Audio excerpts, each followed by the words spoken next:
نهار اليوم بعد عام. سفيان شعار كعبة حلوة، الشعار تاعها شو اسمه كف كعبة حلوة. شوف كعبة حلوة. انا اول حاجه يلزم نحطوها معناها في اطارها التاريخي.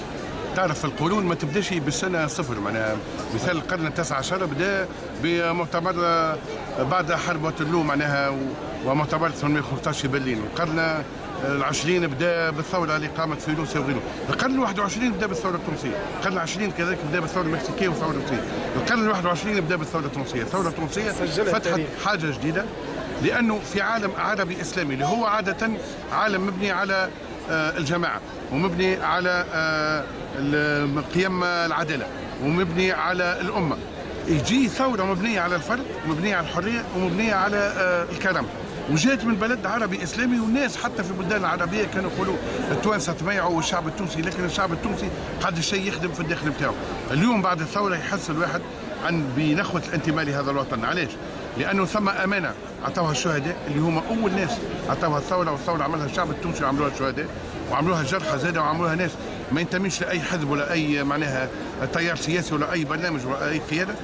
هذوما ما سامحوا لنا باش نعملوا ندخلوا مؤتمر انتخابات المجلس التاسيسي وننجحوا في انتخابات المجلس التاسيسي، ثم ندخلوا في بناء دوله جديده وننجحوا في بناء دوله جديده، لانه عندنا حكومه الان فعلا موجوده عندها تداخلات مع معارضه اخرى قاعده عندنا ترويكا في الحكومه وترويكا في المعارضه الان، لكن هذا مكسب كي تشوف معناها نسبه لما موجود في بلاد اخرى خاصه البلدان الشقيقه.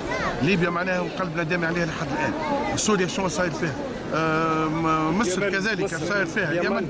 يعني بين الشعب التونسي مرة أخرى وأنه شعب ناضج ودائما معناها في مستوى اللحظة التاريخية، وأنه عنده قابلية لتقبل الناس لبعضهم البعض رغم الجدل الموجود في المجتمع بين الإسلامي وحداثي. حكاية فارغة. اليوم الخيار في تونس ليس بين الإسلامي والحداثي، هو خيار بين الوسط والتطرف في كافة الميادين.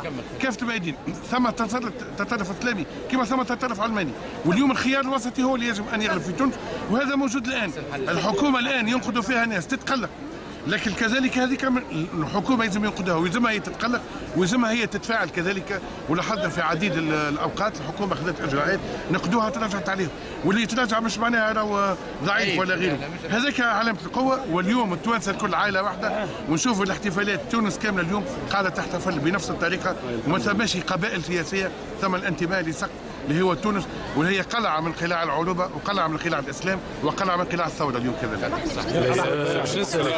تعليق. مرحبا بك. سي سفيان. انا شفت الترزه الوطنيه اليوم ما فماش حتى مظهر من مظاهر الاحتفال بالثوره التونسيه. انت كصحفي شنو هي قولك في اللي قاعد يصير؟ انا وقت اللي نسمع الاخبار الحكومه في الفيسبوك قبل ما نسمعها في الترزه الوطنيه، انت شنو هي قولك في الموضوع هذا؟ وقت اللي انا نسمع الحاجات اللي باهيه قاعده تعمل الحكومه في الفيسبوك وما في الترزه الوطنيه ما تسمع حتى شيء. مظهر من مظاهر الاحتفال. شنو معناها هذا؟ حقا انا الترجمه ما شفتهاش اليوم. الاذاعات انا نفسي كنت نخدم صباح في الاذاعه وعملنا برنامج خاص كذلك موزايك ولا غيره. بالنسبه للنشرات الاخباريه الحق لو ثم رئيس تحرير هو يحدد الاولويات اكيد جدا، وانه اليوم اذا كان سنه ما يحكيش على 14 جانفي ما قامش بالعمل بتاعه، لانه هذا احتفال نتاع ثوره. انا حديث عربيه، انا شفت عربيه وشفت التونسيه، اما قبيله شفت العربيه عاملين حاجه على تونس. علاش الاعلام العربي خير من نحن برا عامله تو مش خير هو شنو الجزيره تو كانت عام كنت فرج فيه عامله بث مباشر للوقفه الاحتجاجيه اللي عاملينها قدام الاذاعه، في حين انه التلفزه الوطنيه قاعد تبث في الغناء في الوعد قدام الشيء قدام عينها. انا شخصيا ما نعرفش شنو صاير بالذات، اما اللي نقولوا انه اليوم من دور الاعلامي باش يكون حاضر اولا بالعمل نتاعو، ثانيا يلتحم بواقعه وبشعبه، ثالثا كذلك اضعف الايمان وانه انسان معناها يمجد هذه الثوره مش من جانب القدسيه لله، من جانب تمجيد هذه الثوره. من جيوبنا الاعلام العمومي لا متفقين. احنا شوف مثال نعطيك مثال على الاعلام العمومي، هو سؤالك مهم. مثال ناخذ جريده لابلاس، انا انتمي جريده لابلاس. الحكومه الجمعه اللي فاتت عينت اناس جو صحفيين قالوا لا نلغوا جزء من التعيينات نتاع رؤساء التحرير، الحكومه قالت الله يبارك اعمل. البارح في لابلاس انا كنت موجود وانا من الناس ينتخبوني، انتخبنا رئيس تحرير ورئيس تحرير المساعد ومجلس تحرير، والحكومه حيت هذا، يعني الحكومه اخطات لما حبت تعين. قالوا لها انا ما نقبلش، قلت لهم يا اخي فيا بها بداوا عملوا نتاعهم حيت الحكومه. هذاك شو جبنا في كافه القطاعات. اليوم مش الدولة التونسي باش يربك الحكومة، اللي يربك الحكومة يربك البلاد. ماكش قادرين يعملوا. لا لأنه أنا الحكومة نتاعنا الكل. سي حمادي جبالي مش حكومة النهضويين، هو حكومة كافة التونسيين. وبالتالي احنا شو نحبوا انه الحكومة الناس كل تعاونها وكذلك تنقدها ان اخطأت. بالضبط.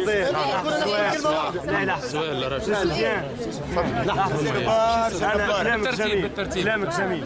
انا اليوم كنت حادث على واقع، فما تظاهرة نتاع اليسار يرفع في شعار الشعب يريد ثورة من جديد. فما تظاهرة وعصيان المدني يا سي سفيان. اي تظاهرة من النهضة من غدير. جماعة اليسار حبوا ينحوا جماعة النهضة من المكان نتاعهم باش يتعدوا، جماعة النهضة ما حبوش. عملنا كوردون، نعملوا كوردون باش اليسار يبقى في بلاصه ونهضه في بلاصه. لا اليسار بصفه عامه بصفه عامه. خاطر حزب اليسار توجد في فرنسا وتوجد في تونس. تشكيلاته مختلفه، التشكيلات والوطن والحوت والعواد.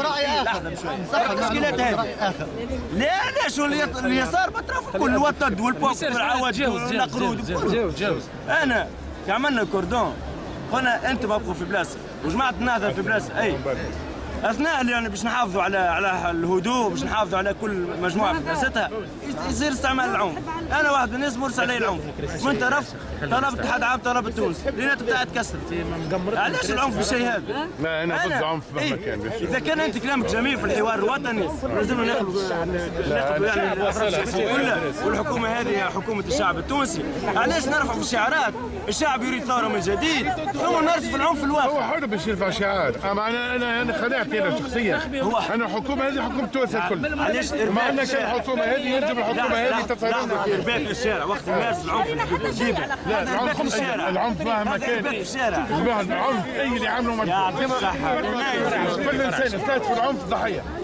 اليوم رجل الامن تضرب وانت ظالم، انسان فريق سياسي معين تضرب وانت ظالم، العنف منفوذ. يبقى ثم ناس من حقها باش تطلع في عالم الحكومه. انا نمشي يا حكومه يا عديد. اما انا شو نقول ما نكسروش على الحكومه، خاطر كان كسروا الحكومه واش جاتكم بلاد؟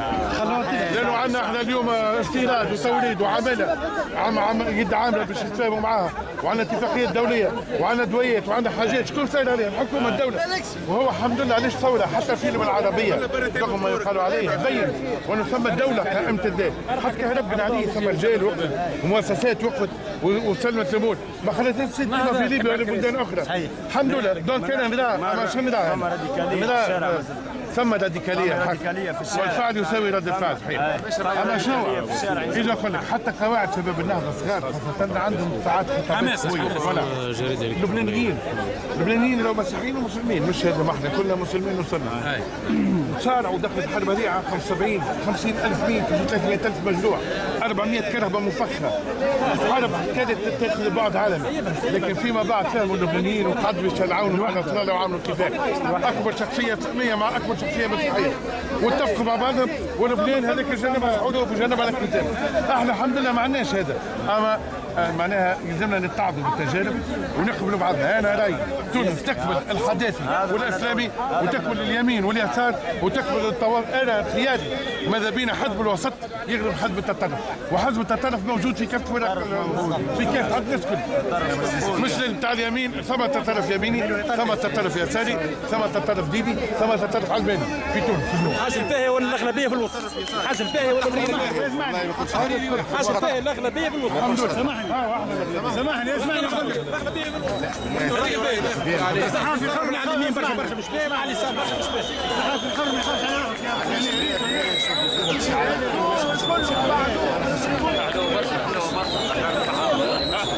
شويه انا اجي فوق قاعد شويه فوق بحذانا تفضلوا بحذانا